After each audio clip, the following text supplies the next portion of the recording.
Hi friends, ಎಲ್ರಿಗೂ ನಮಸ್ಕಾರ. Welcome to my channel. ನಾನು ಹೇಮ ಮಾತಾಡ್ತಾ ಇರೋದು. ಫ್ರೆಂಡ್ಸ್, ಎಲ್ಲರೂ ಹೇಗಿದ್ದೀರಿ? ಎಲ್ಲರೂ ಚೆನ್ನಾಗಿದ್ದೀರಾ ಅಂತ ತಿಳ್ಕೊತೀನಿ. ನಿಮ್ಮ ಆಶೀರ್ವಾದದಿಂದ ನಾನು ಚೆನ್ನಾಗಿದ್ದೀನಿ. ಇನ್ನು ಫ್ರೆಂಡ್ಸ್, ಇವತ್ತು ನಿಮಗೆ ತಮ್ಮನಲ್ಲಿ ನೋಡಿದ್ರೇ ಗೊತ್ತಾಗಿರುತ್ತೆ ನಾನು ಯಾವ ವಿಷಯದ ಬಗ್ಗೆ ಮಾತಾಡೋಕ್ಕೆ ಬಂದಿದ್ದೀನಿ ಅಂತ. ಬನ್ನಿ ಫ್ರೆಂಡ್ಸ್, ಇನ್ನೇನು ಇವತ್ತು ಸಾಟರ್ಡೆ. ನೋಡ್ತಾ ನೋಡ್ತಾ ವೀಕೆಂಡ್ ಬಂದೇ ಹೋಯಿತು ಫ್ರೆಂಡ್ಸ್. ಸಾಟರ್ಡೆ ಮತ್ತು ಸಂಡೇ ಬಂದರೆ ಸ್ವಲ್ಪ ಜನಕ್ಕೆ ತುಂಬಾ ಖುಷಿಯಾಗುತ್ತೆ. ಯಾಕೆಂದರೆ ಸ್ವಲ್ಪ ಜನಕ್ಕೆ ಟೂ ಡೇಸು ಲೀವ್ ಇರುತ್ತೆ. ಇನ್ನು ಫ್ರೆಂಡ್ಸ್, ನಮಗೆ ಯಾವಾಗಲೂ ಮಾಮೂಲಿ ನಾನು ಹಾಸ್ಪಿಟ್ಲಲ್ಲಿ ವರ್ಕ್ ಮಾಡೋದ್ರಿಂದ ನಮಗೆ ವೀಕ್ಲಿ ಒನ್ ಟೈಮು ಒಂದು ವೀಕ್ ಆಫ್ ಇರುತ್ತೆ. ಅದನ್ನು ನೀವು ಯಾವತ್ತು ಬೇಕಾದರೂ ತಗೋಬೋದು. ಸಂಡೇನೇ ತಗೋಬೇಕು, ಸಾಟರ್ಡೇನೇ ತಗೋಬೇಕು ಅಂತ ಏನಿಲ್ಲ ಫ್ರೆಂಡ್ಸ್. ನಮಗೆ ಸಾಟರ್ಡೆ ರಜೆ ಕೊಡೋದೇ ಇಲ್ಲ, ಏಕೆಂದರೆ ನಮಗೆ ಸಾಟರ್ಡೆ ಪೇಷಂಟ್ ಜಾಸ್ತಿ ಇರೋದ್ರಿಂದ. ಇನ್ನು ಫ್ರೆಂಡ್ಸ್, ಬಂದು ನನ್ನ ಯೂಟ್ಯೂಬ್ ಜರ್ನಿ ಆಲ್ರೆಡಿ 1 ವರ್ಷ ಮುಗಿದೋಗಿ ಆಗಸ್ಟ್ ಹೋಗಿ ಸೆಪ್ಟೆಂಬರ್ ಬಂದಾಯಿತು. ನಿಮ್ಮೆಲ್ಲರ ಆಶೀರ್ವಾದದಿಂದಲೂ 9,24,000 ನನಗೆ ನೀವೆಲ್ಲ ನನ್ನ ಕುಟುಂಬ ಆಗಿದ್ದೀರಿ. ಎಲ್ಲರೂ ನೀವು ನನ್ನ ವೀಡಿಯೋ ನೋಡಿ ಫಾಲೋವರ್ಸ್ ಆಗಿದ್ದೀರಿ. 2,100 ಆಲ್ರೆಡಿ ನಂದು ಸಬ್ಸ್ಕ್ರೈಬರು ಆಗೋಯ್ತು. ವಾಚ್ ಅವರ್ಸ್ ಇನ್ನೂ 1,000 ಆಗಬೇಕು. ಅದು ಯಾವಾಗ ಆಗುತ್ತೋ ಗೊತ್ತಿಲ್ಲ. ಆಗಲಿ ಫ್ರೆಂಡ್ಸ್, ಏನು ತೊಂದರೆ ಫ್ರೆಂಡ್ಸ್. ನನಗೊಂದು ಭಯ ಇತ್ತು, ಏನಂತ ಗೊತ್ತಾ, ಎಲ್ಲರೂ ಹೇಳಿದರು 1 ವರ್ಷಕ್ಕೆ ಮಾನಿಟೈಸನ್ ಆಗಲಿಲ್ಲ ಅಂದರೆ ವಾಚ್ ಅವರ್ಸು ಎಲ್ಲ ಅರ್ಧ ಹೋಗ್ಬಿಡುತ್ತೆ, ಮತ್ತು ವ್ಯೂಸ್ ಹೋಗುತ್ತೆ ಅಂದರೆ ಫ್ರೆಂಡ್ಸ್. ವ್ಯೂಸ್ ಹೋದರೆ ಏನು ಮಾಡೋಕ್ಕಾಗುತ್ತೆ, ಅದು ರೂಲ್ಸು ಪ್ರಕಾರ ಆಗಲೇಬೇಕಲ್ಲ. ಹಂಗಾಗಿ ನಮ್ಮ ಫ್ರೆಂಡ್ಸ್, ನಂದು ಈ ಸಲ ನನಗೆ ಐಬ್ರೋ ಮಾಡ್ತಾಯಿರೋ ನನ್ನ ಫ್ರೆಂಡ್ ಹುಡುಗಿ ಬಂದು ಇದು ಅಸ್ಸಾಮು ಮತ್ತು ಬಿಹಾರ್ ಇರುತ್ತಲ್ಲ, ಆ ಕಡೆಯವರು. ಅವಳು ನಿಮಗೆ ಗೊತ್ತಾ, ಅವರೆಲ್ಲಾದರೂ ಹೋದರೆ 3 ಮಂತ್ ಬರಲ್ಲ ಅಂತ. ಹಂಗಾಗಿ ಬೇರೆಯವ್ರ ಹತ್ರ ಐಬ್ರೋ ಮಾಡಿಸಿದ್ದೀನಿ ಫ್ರೆಂಡ್ಸ್. ಒಂದು ಸ್ವಲ್ಪ ಇದಾಗಿದೆ, ಅಲ್ಲೇ ಮಾಡಿಸಿದ್ದೀನಿ, ಆದರೆ ಒಂದು ಸ್ವಲ್ಪ ಹೆಚ್ಚು ಕಮ್ಮಿ ಆಗಿದೆ. ನಮಗೆ ಯಾವಾಗಲೂ ಮಾಡಿಕೊಡೋರ್ಗೂ ಅವ್ರಿಗೂ ವ್ಯತ್ಯಾಸ ಇರುತ್ತಲ್ಲ. ಹಂಗಾಗಿ ಇನ್ನು ಫ್ರೆಂಡ್ಸ್, ನಾನು ಯಾವುದ್ರ ಬಗ್ಗೆ ಮಾತಾಡೋಕ್ಕೆ ಬಂದೀನಿ ಅಂತ ನಿಮಗೆ ತಮ್ಮನಲ್ಲಿ ನೋಡಿದ್ರೇ ಗೊತ್ತಿರುತ್ತೆ. ಹೀಗಾಗಿ ಫ್ರೆಂಡ್ಸ್, 1 ವರ್ಷ ನಂದು ಆಗೋಯ್ತು. ಇನ್ನು ನಂದು ಬೆಳಗ್ಗೆಯಿಂದ ರೋಟಿಂದು ನಾನು ಡೈಲಿ ಈ ನಡುವೆ ಒಂದು ವೀಡಿಯೋ ಹಾಕ್ತಾಯಿದ್ದೀನಿ ಫ್ರೆಂಡ್ಸ್. ಯಾಕೆಂದರೆ ವಾಚ್ ಅವರ್ಸ್ ಆಗಲಿ ಅಂತ ನನಗೆ ಟೈಮ್ ಇದ್ದರೆ ಹಾಕ್ತೀನಿ. ಹಂಗಾಗಿ ಫ್ರೆಂಡ್ಸ್, ಈಗ ಟೈಮ್ ಬಂದು ಆಲ್ರೆಡಿ 12:15 ಆಗೋಕ್ಕೆ ಬಂತು. ನಾನು 12:30 ರೆಡಿಯಾಗಿ ಇನ್ನೇನು ಆಲ್ರೆಡಿ ರೆಡಿಯಾಗಿದ್ದೀನಿ ಫ್ರೆಂಡ್ಸ್. ಊಟಕ್ಕೆ ಅನ್ನ ಸಾಂಬಾರು ಅಷ್ಟೇ ಇರುತ್ತೆ ನಾನು ಮಾಡಿರೋದು. ಇನ್ನು ಬೆಳಗ್ಗೆ ಆಲ್ರೆಡಿ ಜ್ಯೂಸ್ ಎಲ್ಲ ಕುಡ್ದಾಯಿತು. ಸ್ವಲ್ಪ ಫ್ರೂಟ್ ಕಟ್ ಮಾಡಿ ಇಟ್ಕೊಂಡಿದ್ದೀನಿ. ಮನೇಲೆ ಇನ್ನು ಆಪಲ್ಲೆಲ್ಲ ಎಕ್ಸ್ಟ್ರಾ ಇತ್ತು ಫ್ರೆಂಡ್ಸ್. ಅದಕ್ಕೋಸ್ಕರ ನಾನು ವೇಸ್ಟ್ ಆಗುತ್ತಲ್ಲ, ಇನ್ನು ಇವಳು ನಮ್ಮ ಮಗಳನ್ನೂ ಹೋಗಿ ನೋಡಿ ಫ್ರಿಜ್ಜಲ್ಲಿ ತಿನ್ನಲ್ವಲ್ಲ, ಯಾಕೆ ವೇಸ್ಟ್ ಆಗಬೇಕು ಅಂತ ನಾನು ಡೈಲಿ ಅದನ್ನು ಅದಿರೋ ತನಕ ಬಾಕ್ಸ್ಗೆ ಹಾಕ್ಕೊಂಡೋಗ್ತೀನಿ. ಇನ್ನು ಬಂದು ಫ್ರೆಂಡ್ಸ್, ಇನ್ನೇನು ಹೇಳಬೇಕು, ಇನ್ನೇನು ಫ್ರೆಂಡ್ಸ್, ನನ್ನ ಬೆಳಗ್ಗಿಂದ ರೋಟೀನ್ ನಿಮಗೆ ಇವತ್ತು ಬಟ್ಟೆ ಒಂದು ವಾಶ್ ಮಾಡಲಿಲ್ಲ ಫ್ರೆಂಡ್ಸ್. ಯಾಕೋ ನನಗಿವತ್ತು ಬಟ್ಟೆ ವಾಶ್ ಮಾಡಬೇಕು ಅನ್ನಿಸ್ಲಿಲ್ಲ, ಒಂದು ಸ್ವಲ್ಪ ಬೇಜಾರಾಯಿತು. ಅದಲ್ಲದೆ ಫ್ರೆಂಡ್ಸ್, ನಿನ್ನೆಯಿಂದ ನಾನು 8 ಗಂಟೆಗೆ ಎದ್ದೇಳ್ತಾಯಿದ್ದೀನಿ. ಯಾಕೆ ಅಂತ ಗೊತ್ತಿಲ್ಲ. ಇಲ್ಲ ಸ್ವಲ್ಪ ಅಲ್ಲಿ ರೋಡೆಲ್ಲ ರೆಡಿ ಮಾಡ್ತಾಯಿದ್ದಾರಲ್ಲ, ಹಂಗೆ ಯಾಕೋ ಬ್ಯಾಕ್ ಪೇಯ್ನ್ ಬಂದುಬಿಟ್ಟಿದೆ ಫ್ರೆಂಡ್ಸ್. 2 ಡೇಸಿಂದನೂ ಬ್ಯಾಕ್ ಪೇಯ್ನು ಸ್ವಲ್ಪ ಜಾಸ್ತಿ. ಇವತ್ತು ನಿಂತ್ಕೊಂಡ್ರೆ ಓಡಾಡಿದ್ರೆ ಏನೋ ಅಂತ ನನಗೆ ಗೊತ್ತಿಲ್ಲ. ಹಂಗಾಗಿ ಯಾಕೋ ಬ್ಯಾಕ್ ಪೇಯ್ನ್ ಬಂದಿದೆ ಫ್ರೆಂಡ್ಸ್. ಇನ್ನು ಸ್ವಲ್ಪ ಮಿಷನ್ನೆಲ್ಲ ಹಿಡಿದ್ನಲ್ಲ, ಹಂಗಾಗಿ ಸ್ವಲ್ಪ ಭುಜನೂ ನೋವಾಗಿತ್ತು ಫ್ರೆಂಡ್ಸ್. ಇದೆಲ್ಲ ನಮ್ಮದು ಡೈಲಿ ನಿಮ್ಮದು ಕೆಲಸ ಮಾಡೋರ್ದು. ನಾವು ಇದು ಸ್ವಲ್ಪ ನೋವು ಅಂತ ಏನು ಮನೇಲಿರೋ ಥರನೂ ಇಲ್ಲ. ಯಾಕೆಂದರೆ ನಾವೆಲ್ಲ ಕಷ್ಟಪಡಲೇಬೇಕು, ಜೀವನ ಮಾಡಲೇಬೇಕು. ಅದೆಲ್ಲ ಆಲ್ರೆಡಿ ಸ್ವಲ್ಪ ಜನಕ್ಕೆ ಗೊತ್ತಿರುತ್ತೆ. ಸ್ವಲ್ಪ ಜನ ಏನಾದರೂ ಸ್ವಲ್ಪ ಹುಷಾರಿಲ್ಲ ಅಂದ್ರೂ ಮನೇಲಿರ್ತಾರೆ. ಆದರೆ ನಾವು ಆ ಥರ ಇರೋ ಹಾಗಿಲ್ಲ. ನಾನು ಅದರಲ್ಲೂ ಅಷ್ಟು ಸೋಂಬೇರಿತನವಾಗಿ ಮಲ್ಕೊಳ್ಳಲ್ಲ ಫ್ರೆಂಡ್ಸ್. ಯಾವಾಗಾದರೂ ಅತಿ ಆಗಲಿಲ್ಲ ಅಂದರೆ ಅಷ್ಟು ಬಿಟ್ಟರೆ ಏನೋ ಆ ದೇವರ ಆಶೀರ್ವಾದ ನನಗೆ ಏನಂತ ಗೊತ್ತಿಲ್ಲ ಫ್ರೆಂಡ್ಸ್. ಇನ್ನು ಫ್ರೆಂಡ್ಸ್, ಈ ವೀಕೆಲ್ಲ ನನಗೆ ಇಷ್ಟೊಂದು ಕಮೆಂಟ್ ಬಂದಿದೆ. ಆದರೆ ಇನ್ನೊಂದು ಮೊಬೈಲಲ್ಲಿ ಚಾರ್ಜರ್ ಇಲ್ಲ. ನೆನಪಲ್ಲಿರೋದನ್ನ ಹಂಗೆ ಸ್ವಲ್ಪ ಹೇಳ್ಬಿಡ್ತೀನಿ ಕಮೆಂಟು. ಮಹಾನಂದ ಅವ್ರಿರ್ಬೋದು, ನಿಸರ್ಗಾದಿ ಎಂಟರ್ಟೈನರ್ ಇರ್ಬೋದು, ಮತ್ತು ರೂಬಿನ್ ಅವ್ರು ಇನ್ನೊಬ್ರು ಇರ್ಬೋದು, ಮತ್ತು ಇನ್ನು ಮಾಮೂಲಿ ಇನ್ನೊಬ್ರು ನನಗೆ ಅದು ನೆನಪೇ ಬರ್ತಾಯಿಲ್ಲ ಅವ್ರ ಹೆಸರು ಫ್ರೆಂಡ್ಸ್. ಅವರಂತೂ ನನಗೆ ಇಷ್ಟಿಷ್ಟುದ್ದ ಮೆಸೇಜ್ ಹಾಕಿದರೆ ನೋಡೋಣ ಫ್ರೆಂಡ್ಸ್. ನಾಳೆ ಟೈಮ್ ಇದ್ದರೆ, ನಾಳೆ ಸಂಡೇ, ನಾಳೆನೂ ನಾನು ಡ್ಯೂಟಿ ಮಾಡಬೇಕು. ನೋಡೋಣ, ಟೈಮ್ ಇದ್ದರೆ ಆ ಮೆಸೇಜೆಲ್ಲ ಓದ್ತೀನಿ. ಅವ್ರಿಗೆಲ್ರಿಗೂ ನಾನು ಇಲ್ಲಿಂದಲೇ ಟ್ಯಾಂಕ್ಸ್ ಹೇಳೋಕ್ಕೆ ಇಷ್ಟಪಡ್ತೀನಿ. ಆದರೆ ನಾನು ಒಂದು ಮೆಸೇಜನ್ನು ಓದದೆ ಮಿಸ್ ಮಾಡಲ್ಲ. ಟೋಟಲ್ ಫ್ರೆಂಡ್ಸ್, ನಾನು 4 ಡೇಸ್ದು ನಾನು ಕಮೆಂಟ್ನ ಓದ್ತೀನಿ. ನನಗೆ ಎಷ್ಟು ಕಮೆಂಟ್ ಬಂದಿದೆಯೋ ಅದರಲ್ಲಿ ನಾನೊಂದು ಮಿಸ್ ಮಾಡಲ್ಲ. ಯಾಕೆಂದರೆ ನೀವೆಲ್ಲ ಅಷ್ಟೊಂದು ಪ್ರೀತಿಯಿಂದ ನನ್ನ ವೀಡಿಯೋನ ನೋಡಿ ನನಗೆ ಆಶೀರ್ವಾದ ಮಾಡ್ತಾಯಿದ್ದೀರಾ. ಇಷ್ಟೆಲ್ಲ ಆಗೋಕ್ಕೆ ಕಾರಣ ನೀವೇ ಫ್ರೆಂಡ್ಸ್. ನನ್ನ ವೀಡಿಯೋದಲ್ಲಿ ಏನೇ ತಪ್ಪಿರಲಿ, ಅಕಸ್ಮಾತ್ ಏನಾದರೂ ಒಂದು ಹೆಚ್ಚು ಕಮ್ಮಿ ಇದ್ರೂ ಎಷ್ಟೊಂದು ನೋಡಿದ್ರೆ ನಿಮ್ಮೆಲ್ರಿಗೂ ನನ್ನ ಕಡೆಯಿಂದ ತುಂಬ ಹೃದಯದ ಧನ್ಯವಾದ ಹೇಳೋಕ್ಕೆ ಇಷ್ಟಪಡ್ತೀನಿ. ಇನ್ನು ಬನ್ನಿ ಫ್ರೆಂಡ್ಸ್, ಇವತ್ತೊಂದು ದುಃಖದ ವಿಷಯ ಹೇಳೋಕ್ಕೆ ಇಷ್ಟಪಡ್ತಾಯಿದ್ದೀನಿ. ಇನ್ನು ಫ್ರೆಂಡ್ಸ್, ನಾನು ಏನು ಹೇಳಿ, ನಂದು ಮನೆ ಕೆಲಸ ಎಲ್ಲ ನಾನು ಹೋಗೋಷ್ಟಲ್ಲೇ ಮುಗಿಸ್ಬಿಡ್ತೀನಿ. ನಾನು ಯಾವಾಗಲೂ ಕೆಲಸನ ಪೆಂಡಿಂಗ್ ಇಟ್ಕೊಳ್ಳಲ್ಲ ಅಂತ ಆಲ್ರೆಡಿ ನಿಮಗೆ ಗೊತ್ತು. ಇನ್ನು ಇವತ್ತು ನನ್ನ ಮಗಳು ಉಪವಾಸ ಇದ್ದಾಳೆ ಫ್ರೆಂಡ್ಸ್. ನಾನು ಆಲ್ರೆಡಿ ಹೆಸರುಬೇಳೆ ಮತ್ತು ಸಬ್ಬಕ್ಕಿ ಹಾಕಿ ಪಲಾವ್ ಮಾಡಿಟ್ಟಿದ್ದೀನಿ. ಮಧ್ಯಾಹ್ನಕ್ಕೆ ರೈಸ್ ಸಾಂಬಾರು ಮಾಡಿದ್ದೀನಿ. ಅವ್ರು ಊಟ ಮಾಡೋದೇ ಇನ್ನು ಮಧ್ಯಾಹ್ನಕ್ಕೆ. ಇನ್ನು ಫ್ರೆಂಡ್ಸ್, ಅವ್ರಿಗೆ ಸಾಟರ್ಡೆ ಸಂಡೇ 2 ದಿನವೂ ರಜೆ ಇರುತ್ತೆ. ಅವ್ರು ಇಂಜಿನಿಯರಲ್ಲ, ಅದಕ್ಕೋಸ್ಕರ ನಮಗೇನು ಆ ಥರ ಇಲ್ಲ. ಇವಾಗ ಎದ್ದು ಜಸ್ಟ್ ಇನ್ನು ಗೊತ್ತಲ್ಲ ಫ್ರೆಂಡ್ಸ್, ಫೋನಲ್ಲೇನೋ ಯಾವುದೋ ಫೋನ್ ಬಂತು ಅಂತ ಹೋಗಿದ್ದಾಳೆ. ಇನ್ನು ನನ್ನ ಡೈಲಿ ರೋಟೀನ್ ಇಷ್ಟ ಆಯಿತು ಫ್ರೆಂಡ್ಸ್. ನಿಮ್ಮೆಲ್ಲರ ಆಶೀರ್ವಾದದಿಂದ ನಾನು ಚೆನ್ನಾಗಿದ್ದೀನಿ ಫ್ರೆಂಡ್ಸ್. ಇದೇ ಯಾರಾದರೂ ಫಸ್ಟು ನನ್ನ ವೀಡಿಯೋನ ನೋಡ್ತಾಯಿದ್ರೆ ಪ್ಲೀಸ್ ದಯವಿಟ್ಟು ಲೈಕ್ ಕೊಟ್ಟು ಸಬ್ಸ್ಕ್ರೈಬ್ ಮಾಡೋದನ್ನು ಮರಿಬೇಡಿ ಫ್ರೆಂಡ್ಸ್. ಇನ್ನೆಲ್ಲರ ಜೀವನದಲ್ಲೂ ಫ್ರೆಂಡ್ಸ್ ಕಷ್ಟ ಸುಖ ಅನ್ನೋದು ನಮಗೆ ನಿಮಗೆ ಎಲ್ಲ ಕಟ್ಟಿಟ್ಬಿಡ್ತೀವಿ. ನಾವು ಅದನ್ನೇ ಎನಿ ಟೈಮ್ ಕಷ್ಟ ಬಂತಲ್ಲ ಅಂತ ಹತ್ಕೊಂಡು ಸುಖ ಬಂತಲ್ಲ ಅಂತ ನಾವು ಯಾವಾಗಲೂ ಖುಷಿಯಿಂದ ಬದುಕೋಂಥ ರೀಸನ್ ಏನಿಲ್ಲ. ಯಾಕೆಂದರೆ ಫ್ರೆಂಡ್ಸ್ ಇದು ನಮ್ಮದು ನಿಮ್ಮದು ಮನುಷ್ಯನ ಜೀವನ ಲೈಫ್ ಪ್ರಶ್ನೆ. ನಾವು ದುಃಖ ಬಂದ್ರೂ ತಗೋಬೇಕು, ಸುಖ ಬಂದ್ರೂ ತಗೋಬೇಕು. ಏನು ಬರುತ್ತೆ ಅದನ್ನು ನಮ್ಮ ಲೈಫಲ್ಲಿ ಮುಂದಕ್ಕೆ ತಳ್ಕೊಂಡು ಹೋಯ್ತಾ ಇರಬೇಕು ಫ್ರೆಂಡ್ಸ್. ಯಾವುದಾದ್ರೂ ಒಂದಾದರೆ ಅದನ್ನೇ ನೆನೆಸ್ಕೊಂಡು ಕೂತ್ಕೊಂಡ್ರೆ ನಮ್ಮ ಜೀವನ ಇಲ್ಲಿಗೆ ಮುಗಿಯಲ್ಲ ಅಂತ ಆಲ್ರೆಡಿ ನಿಮ್ಗೆಲ್ರಿಗೂ ಗೊತ್ತು. ನಾವು ಜೀವನದಲ್ಲಿ ಏನೇ ಕಷ್ಟ ಬರಲಿ ಸುಖ ಬರಲಿ ಫ್ರೆಂಡ್ಸ್ ಅದನ್ನೆಲ್ಲ ನಾವು ಮುಂದೆ ತಗೊಂಡು ಹೋಗಲೇಬೇಕು. ನೋಡಿ ನೆನ್ನೆ ಇವತ್ತಾಗಕ್ಕೆ ಎಂದಿಗೂ ಸಾಧ್ಯ ಇಲ್ಲ.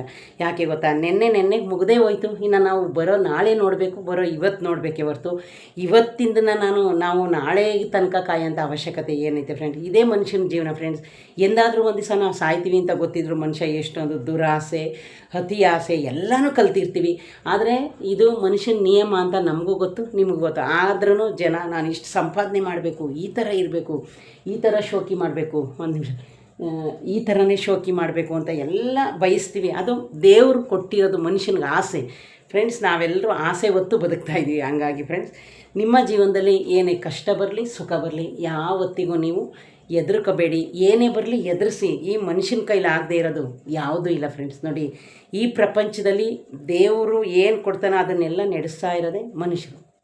ದೇವ್ರ ಕೈಲಿ ಆಗದೆ ಇರೋದೇನೂ ಇಲ್ಲ. ಆದರೆ ಮನುಷ್ಯನ ಕೈಲಿ ದೇವ್ರು ಕೊಟ್ಟಿರೋದನ್ನ ಮಾಡದೇ ಇರೋಕ್ಕೆ ಸಾಧ್ಯ. ನೋಡಿ ಎಷ್ಟೊಂದು ಅಷ್ಟು ಎತ್ತರದ ದೊಡ್ಡ ಬಿಲ್ಡಿಂಗ್ನ ನಾವು ಕತ್ತನ್ನು ಎತ್ತಿ ನೋಡ್ತೀವಿ. ಅದನ್ನು ಕಟ್ಟಿರೋದು ಯಾರು? ಒಬ್ಬ ಮನುಷ್ಯ. ಒಂದು ಎಷ್ಟು ಮೇಲೆ ಆಕಾಶದ ಮೇಲೆ ಹಾರೋಗುತ್ತೆ ಎಲ್ಲಿ ಇದು ಫ್ಲೈಟು, ಅದನ್ನು ಕಂಡಿಡಿದ್ದು ಯಾರು?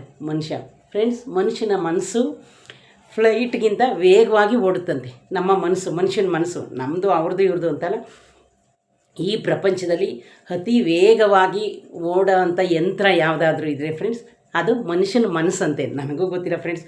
ನಾನು ಯಾರೋ ಹೇಳಿದ್ದನ್ನು ಕೇಳ್ಕೊಂಡು ನಿಮ್ಗೆ ಹೇಳ್ತಾಯಿದ್ದೀನಿ. ಈ ಪ್ರಪಂಚದಲ್ಲಿ ಎಲ್ಲದಕ್ಕಿಂತ ಫಾಸ್ಟಾಗಿ ಓಡೋ ಅಂಥ ಯಂತ್ರ ಅಂತ ಒಂದೇನಾದರೂ ಇದ್ದರೆ ಫ್ರೆಂಡ್ಸ್ ಅದು ನಿಮ್ಮ ಮನಸ್ಸು. ನೋಡಿ ನಮ್ಮ ಮನಸ್ಸು ಈಗ ಜಸ್ಟ್ ಏನಾದರೂ ಮಾಡ್ತಾಯಿರ್ತೀವಿ, ಒಂದು ಸೆಕೆಂಡೇ ಬೇರೆ ಕಡೆ ಯೋಚನೆ ಮಾಡ್ತೀವಿ. ಜಸ್ಟ್ ಏನಾದರೂ ತರಕ್ಕೆ ಹೋಗಿರ್ತೀವಿ, ಒಂದೇ ಸೆಕೆಂಡ್ಗಲ್ಲಿ ಬೇರೆ ಏನಾದರೂ ಕಡೆಗೂ ಹೋಗುತ್ತೆ. ಇದು ನ್ಯಾಯ ಅಲ್ವಾ ಫ್ರೆಂಡ್ಸ್? ಅಷ್ಟು ಫಾಸ್ಟು ನಿಮ್ಮ ಮನಸ್ಸು.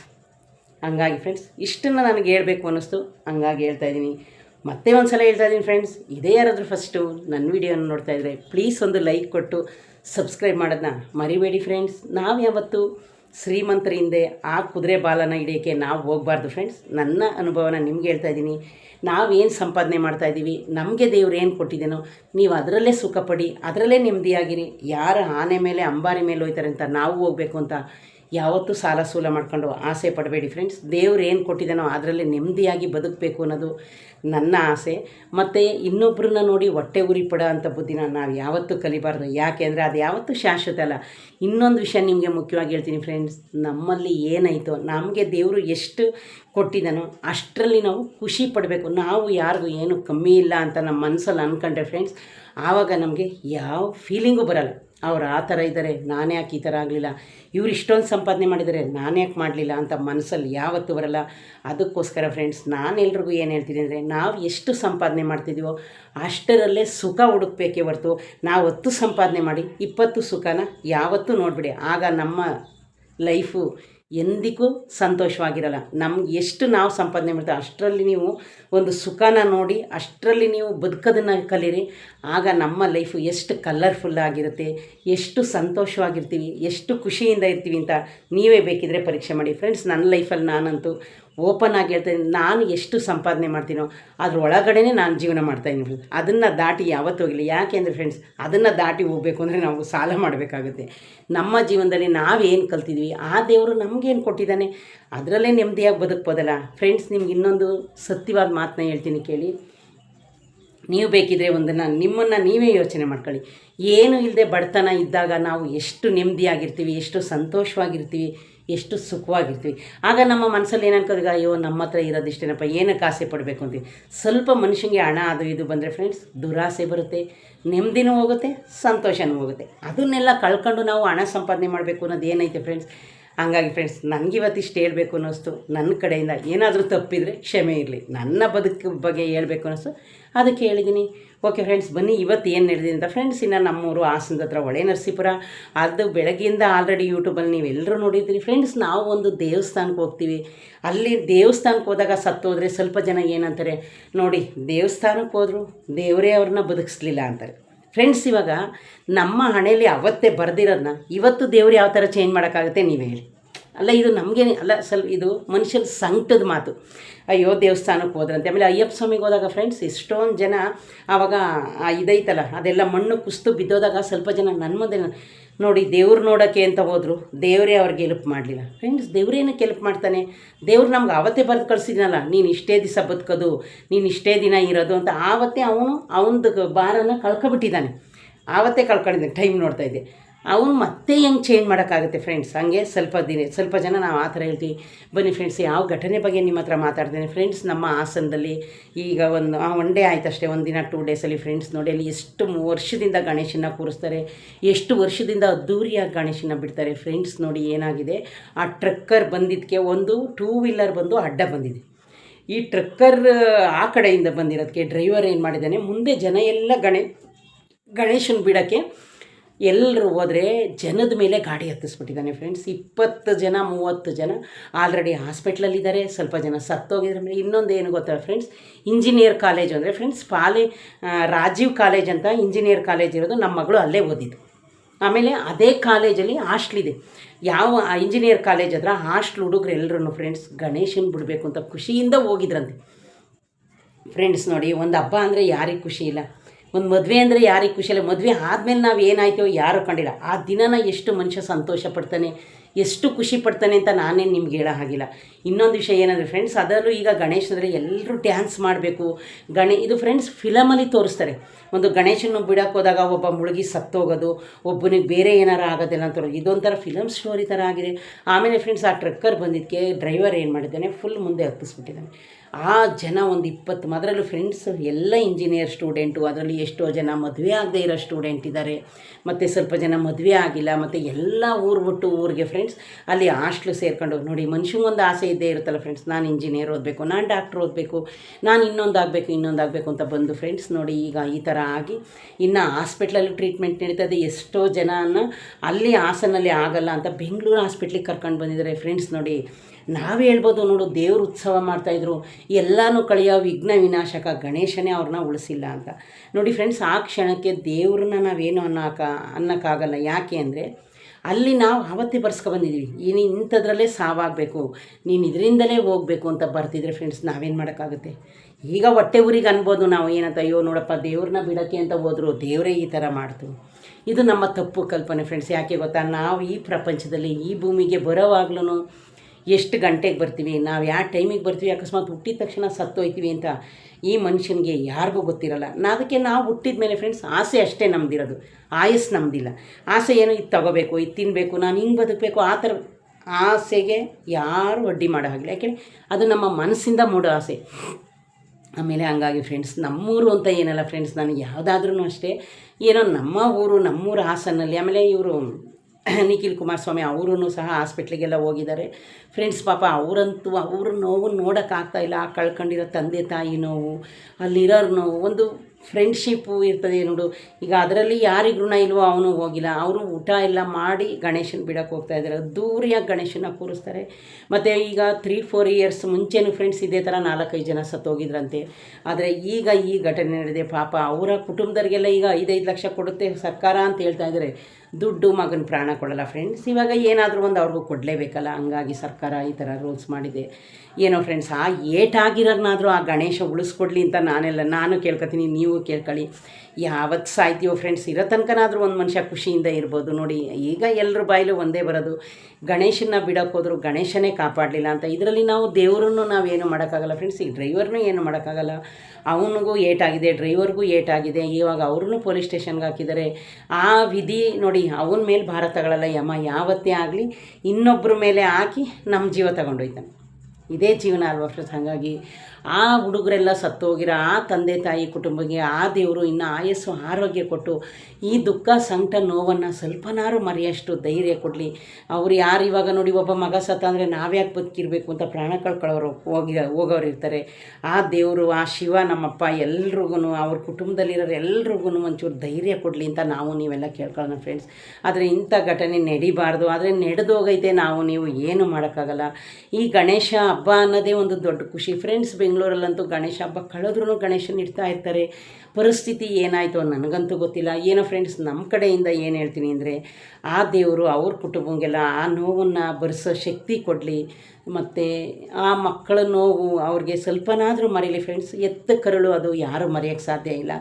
ನಾವು ನೀವು ಅವ್ರಿಗಿಷ್ಟೇ ಹಾರೈಸೋಕ್ಕಾಗೋದು ಫ್ರೆಂಡ್ಸ್. ಯಾರಾದರೂ ಗಣೇಶನ ಬಿಡಬೇಕಾದ್ರೆ, ಗಣೇಶನ ಹೋಗ್ಬೇಕಾದ್ರೆ ನೋಡಿ, ಅವ್ರದ್ದೇನಿಲ್ಲ, ಮುಂದೆ ಹೋಗ್ಬೇಕಾದ್ರೆ ಹಿಂದೆಯಿಂದ ಈ ಥರ ಆಗಿರೋದು. ನೀರಲ್ಲಿ ಮುಳುಗಬೇಕಾದ್ರೂ ನೋಡ್ಕೊಂಡು ಮಾಡಿ ಅಂತ ನನ್ನ ಕಡೆಯಿಂದ ಕೇಳ್ಕೊತೀನಿ ಫ್ರೆಂಡ್ಸ್. ಜೀವ ಯಾವತ್ತೂ ಹೋಗುತ್ತೆ ಅಂತ ನಾವು ಯಾವ ರೀತಿ ಬೇಕಾದ ರೀತಿ ಕಳ್ಕೊಳ್ಳೋಕ್ಕಾಗಲ್ಲ. ನನ್ನ ಕಡೆಯಿಂದ ನಿಮ್ಮೆಲ್ಲರಿಗೂ ಹೇಳೋದು ಒಂದೇ ಮಾತು, ನೀವು ಯಾವುದೇ ದೇವ್ರಿಗೆ ಹೋಗಿ ಯಾವುದೇ ಗಣೇಶನ ಬಿಡೋಕ್ಕಾದ್ರೂ ನಿಮ್ಮ ಹುಷಾರಲ್ಲಿ ನೀವಿರಿ ಅಂತ ಹೇಳ್ತೀನಿ. ನೋಡಿ, ಇವಾಗ ಅವರು ಹುಷಾರಲ್ಲೇ ಬಿಡ್ತಾಯಿದ್ರು, ಹಿಂದೆಯಿಂದ ಬಂದು ಅವ್ರಿಗೆ ಆ ಥರ ಆಗಿದೆ. ಹಾಗಾಗಿ ಫ್ರೆಂಡ್ಸ್, ಏನೋ ನಾನು ದೇವ್ರ ಹತ್ರ ಕೇಳ್ಕೊತೀನಿ, ಆ ಕುಟುಂಬದವ್ರಿಗೆ ಎಲ್ರಿಗೂ ಸ್ವಲ್ಪ ದುಃಖನ ಕಮ್ಮಿ ಮಾಡಪ್ಪ ದೇವರೇ. ಕಮ್ಮಿ ಮಾಡಿ ಧೈರ್ಯವಾಗಿ ಸ್ವಲ್ಪ ಬದುಕೋದನ್ನು ಕಲಿಸು. ತಂದೆ ತಾಯಿ ಪ್ರಾಣನ ಮತ್ತೆ ತಗೋಬೇಡ. ಅವ್ರು ಆಲ್ರೆಡಿ ಮಕ್ಕಳನ್ನ ಕಳ್ಕೊಂಡು ಸಂಕಟ ಪಡ್ತಾ ಇರ್ತಾರೆ. ನಾನೇನು ಹೇಳ್ತೀನಿ ಅಂದರೆ ಫ್ರೆಂಡ್ಸ್, ಇಷ್ಟೇ ಈ ಮನುಷ್ಯನ ಜೀವನ. ನೀರು ಮೇಗಲ್ ಗುಳ್ಳೆ. ಈಗ ಇರ್ತೀವಿ, ಬೆಳಗ್ಗೆಗೆ ಏನಾಯ್ತು ಗೊತ್ತಾಗಲ್ಲ. ಇರೋಷ್ಟು ದಿವಸ ನಮಗೆ ದೇವ್ರು ಏನು ಕೊಟ್ಟನೋ ಅದನ್ನು ಬದುಕಿ ಒಂದಿನ ಸಾಯಲೇಬೇಕು. ಅದಕ್ಕೆ ಯಾಕೆ ಸ್ವಲ್ಪ ಜನ ನಾನು ಆ ಥರ ಇರಬೇಕು, ಈ ಥರ ಇರಬೇಕು, ಹಿಂಗೆಲ್ಲ ಇರಬೇಕು ಅಂತೆಲ್ಲ ಮನುಷ್ಯ ಆಸೆ ಪಡ್ತಾನೆ. ಓಕೆ ಫ್ರೆಂಡ್ಸ್, ಇದೇ ಯಾರಾದರೂ ಫಸ್ಟು ನನ್ನ ವೀಡಿಯೋನ ನೋಡ್ತಾಯಿದ್ರೆ ಪ್ಲೀಸ್ ಒಂದು ಲೈಕ್ ಕೊಟ್ಟು ಸಬ್ಸ್ಕ್ರೈಬ್ ಮಾಡೋದನ್ನ ಮರಿಬೇಡಿ ಫ್ರೆಂಡ್ಸ್. ದಯವಿಟ್ಟು ನನ್ನ ವೀಡಿಯೋನ ಪೂರ್ತಿ ನೋಡಿ ಫ್ರೆಂಡ್ಸ್. ಸಬ್ಸ್ಕ್ರೈಬ್ ಮಾತ್ರ ಮಾಡಿನೇ ನನ್ನ ವೀಡಿಯೋ ನೋಡಿ friends, please friends. Okay friends, next ವೀಡಿಯೋದಲ್ಲಿ ಸಿಗ್ತೀನಿ. ಬಾಯ್.